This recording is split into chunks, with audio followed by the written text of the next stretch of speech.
Hello and welcome to my first podcast. I'm so excited. I'm actually recording this as well, so you can see it on YouTube as well. I'm just kind of doing, killing two birds with one stone. But this is mainly for the podcast. So I wanted to tell you today how I wound up in network marketing in the first place. That's what we're going to discuss today. Well, like most people in corporate America, I was in a job that I hated. My solution was to get promoted. If I got promoted, that would solve all of my problems. If I could just make more money, then the problems I was having would just magically go away, right? I worked my way up from clerical to a supervisor. Did that solve my problems? No.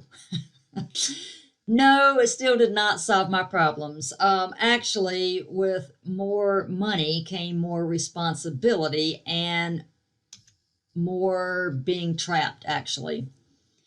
I was in corporate America. I was in this particular industry for 28 years, and I was a supervisor for 7 years. I was in insurance. We handled workers' comp claims. So I worked my way up from clerical, then I became a medical-only adjuster, and then I became a lost time adjuster, senior adjuster, and then worked my way up to supervisor. So a lot of promotions, a lot of different companies, a lot of change. And what I realize now, looking back, is every time I either changed companies or got myself promoted, it was trying to solve the main problem. And the main problem was I hated my job. It's a great job. It pays well. It's exciting. It's something different all the time. No two claims are the same, but it just was not the right fit for me. I was not created to sit in an office under fluorescent lights in a small cubicle that you can barely turn around in and work 8 hours a day and have more work than you can ever touch. And you've got people calling you and screaming because they didn't get their check that week, or they didn't get the medical treatment they needed, or didn't get their claim approved. Whatever the process was, each person that you were responsible for needed something, and you couldn't get to it because they made sure that you had more work than you could possibly do. It's corporate America. And like everybody that works in corporate America, I had some of the worst supervisors. Now, actually, in comparison, I had way more great supervisors than I had bad supervisors. But like in life, you only remember the bad, right? You only remember the ones that mistreated you or things didn't go according to plan. I remember one in particular, guys, years ago. But my dad actually had a traumatic injury. He was hauling logs, and the guy did not strap the logs on correctly, the guy that loaded it. And when he went to unstrap it, it fell and hit him. It actually hit him in the head and then his arm and then landed on his foot. So it crushed his foot. So I was called at work that day, and I had to leave work and go to the hospital and meet my mom and my two brothers, and we had to deal with this. He actually had to have his leg amputated. Now, the thought process for my dad was, okay, one surgery and I'll be done, because they had told him that the injuries were so severe that he was looking at probably 5 or 6 surgeries if they tried to save it, and then they didn't know if it would work or not. So he decided, well, it would be better just to remove the leg. I won't have to go through all that. Well, that didn't happen. He actually wound up with 5 surgeries because his leg wound up getting infected. So they had to keep going in and cleaning out the infection and actually, taking more off. So it wound up being 5 surgeries. And my mom could not drive. She had seizures my entire life, so she was not allowed to drive because she never knew when she was going to pass out. So it all fell on me to make sure I got her there, because my 2 older brothers had jobs that they could not miss. They had to be at work. So I had vacation, I had sick time. So every time my dad had a surgery, my mom was going to be there, and I wanted to be there too. So I would take off to go. My supervisor called me in. Now, I was doing great, had no issues. I'd worked my way up. I had, 3, 4 promotions with this company. And my supervisor actually called me in and told me that if he had one more surgery, that my job would be in jeopardy. I couldn't take off anymore. I had to be there because my work was getting behind. That's how much corporate America cared about me. So I immediately, okay, fine, it's just this company, it's just this person in this company. So let's change jobs. Again, trying to solve my problem. So I left that company, went to the next one, doing the same line of work. But this time I was hired as a settlement specialist. That means I didn't have to investigate the claim anymore. I didn't get new claims. I only had the old dog claims that needed to be settled or litigated. More of a specialist thing. Well, that excited me because I liked that part of the claim handling anyway. So I said, okay. So the manager that hired me for that position left shortly after I was hired, and I never got the job. They gave me a desk that was grossly behind. I worked massive overtime, got it straightened out, cleaned it up. And you know what my reward was? Another desk another set of, another account that was way behind, and the adjuster handling that desk was not doing what they're supposed to do. So they took what I had straightened up off of me and gave me another desk. This happened to me 3 different occasions. And again, I never did get the settlement desk that I was hired for in the first place. The only reason why I went there was to get that position. So needless to say, I wound up leaving that position. And at this point I thought, okay, this is not the line of work for me. I just want to get out of it. So I started looking and trying to get outside of that industry to see what else I could do. And, I wound up signing up with a temporary agency. And since the only experience I had was in adjusting, I wound up getting a position temporary handling workers' comp claims, but I was paid through the temp company. Well, that company liked me so well, they wound up hiring me, and then I was stuck right back in again. I've always joked and said handling claims, being an adjuster, insurance adjuster, is like being in the mafia. Once you get in, you can't get out. It just keeps pulling you right back in. I don't know very many people that have actually got out of the industry, but I did. I escaped. So again, I was with another company now, still doing the same line of work. And this time, the company that I worked for decided to downsize, and they actually closed the office that I worked for in my state. They moved it to another state. I wasn't able to move, but the account that I handled, it was a dedicated account, so I handled 3 states for them. They loved me so much, they didn't want me to leave, so they made sure that my company kept me. So I got to work from home. But this was way back before everybody worked from home. So we were not designed for that type of activity, I guess I will say. And I wound up working around the clock because I had to do everything. I had to do my own filing. I had to create my own files. I had to, get the mail in myself. I mean, I didn't have any technical support. I had no clerical. I had nothing. I was just stuck out there by myself, and they didn't mail me my mail every day. I would get like once a week. So I'd get a huge stack of mail that I had to go through and work and catch up. And every day I would think, okay, while I'm watching TV, if I sit here and do X, Y, and Z, then I'll have a better set for tomorrow. I won't have to work as hard tomorrow. Did not work.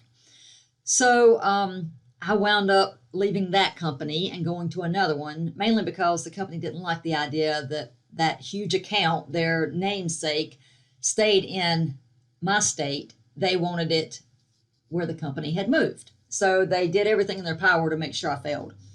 So instead of working around the clock, I was just like, okay, I'm done. Let me just leave and go to another company. So now I got the highest reviews and the highest awards given by this account all the time.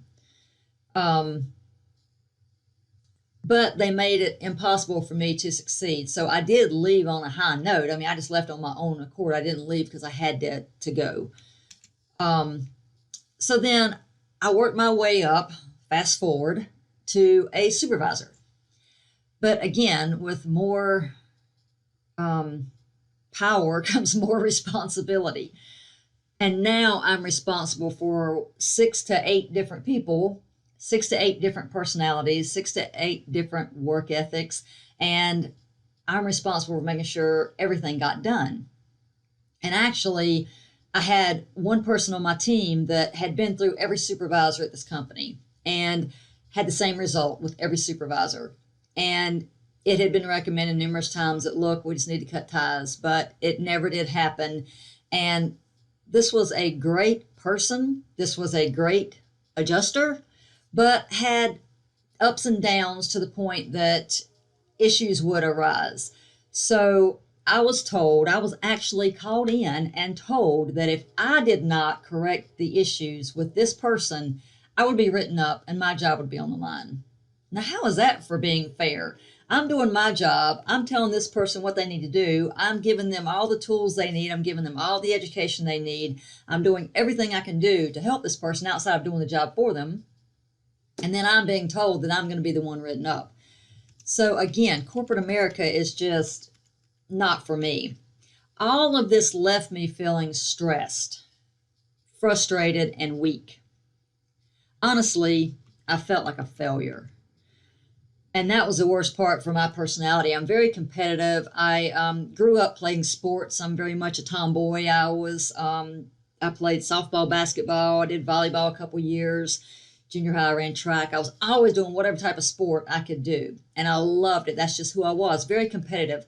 So the fact that I was not happy in this was a problem for me. And feeling like a failure was a problem for me. But the worst part of it all is I felt trapped. And how do you start over in your career when you need to make the same salary that you're making now? Because I don't know about you, but me, every time I get promoted, I wind up buying something and my lifestyle raises to my income level. So I still need this amount of money to survive. So when you do that to yourself, you, all the raises in the world, you can't just stop and, okay, let me go make $50,000 less a year. I need to pay my bills. I need to, afford what I've got. I can't do this. And I help my family out a lot too. So it was a big responsibility on me. The weight of the world was on me. So how do you get out? Well, all of this led me to having panic attacks. And I don't know if you've ever experienced panic attacks, but it's horrible. It is, I don't know, you feel like you're having a heart attack. You feel so out of control. I felt dizzy. Spinning dizzy. Like I was going to pass out and couldn't walk, no balance. And it's horrible. I don't even want to describe it because if I get too much into it, I'm going to cause myself to have one. So I don't know if you've ever had a panic attack, but it's horrible. And once you have one, then you worry about having another one. And then you worry about, okay, I'm in this job that I don't like, that's not fitted for me, but I need to make this amount of money to help myself and help my family, and I'm just absolutely trapped. And one panic attack led to many panic attacks. And it actually wound up to the point that I was having, I don't know, more than 5 a day. I had to walk down to my car and in the parking deck and just sit in the car for a little bit to get my composure. So I wound up actually getting therapy, and I highly recommend that for anyone that's having any issues or any struggles. It didn't mean that I was weak. It didn't mean that I was, anything was wrong with me. Panic attacks can happen to anyone. If you put yourself in enough emotional stress and strain, that's your body's reaction. That's your body telling you, hey, this is not working. You need to make a change. So I started having therapy, and that helped a lot. But it got me past the panic attacks, but I'm still in this job that I do not like. So throughout this whole process, I still kept smiling. I didn't want people to know what was going on. People could see. They could see I was losing weight. They could see what I looked like, but I still kept up my fake personality, my fake persona, kept smiling and acting like everything was fine.